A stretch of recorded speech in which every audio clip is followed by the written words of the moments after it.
आता ही 4 दिवस झाले खून होऊन आणखीनही प्रेत ताब्यात घेतलेलं नाहीये.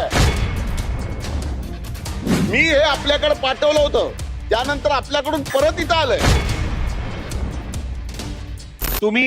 तुम्ही कार्यपद्धत या संदर्भातली आपण कार्यपद्धती यापूर्वी सांगितलेली आहे.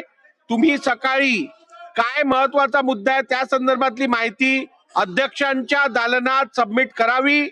ती वाचल्यानंतर मी ठरवीन सभागृहात त्याचा उल्लेख करावा किंवा नव्हे. दिल्यावर वाचल्यावर आपण परवानगी द्याल.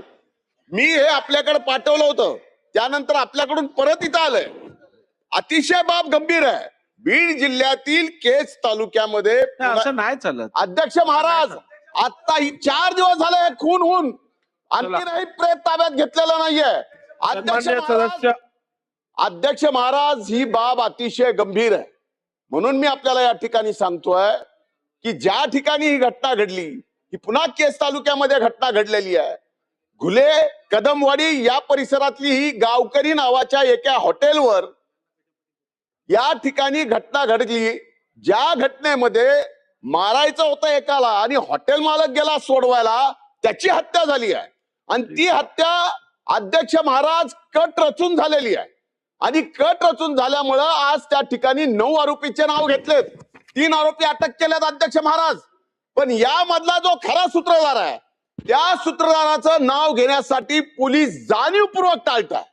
आणि जाणीवपूर्वक टाळत असल्यामुळे अध्यक्ष महाराज आणखीनही प्रेत ताब्यात घेतलेलं नाही. ते प्रेत पोलीस स्टेशन समोर आहे. 10,000च्या वर आज लोक तिथं जमा आहेत. अध्यक्ष महाराज, तात्काळ या ठिकाणी पोलीस प्रशासनाने, माननीय मुख्यमंत्र्यांनी यात लक्ष घालणं गरजेचं आहे. आणि जो मुख्य सूत्रधार आहे त्याच्या सहित त्या ठिकाणी फिर्याद घेणं आवश्यक आहे. तरच त्या ठिकाणी समाधान होईल अध्यक्ष महाराज. त्याशिवाय होणार नाही. शासनाने नोंद घ्यावी.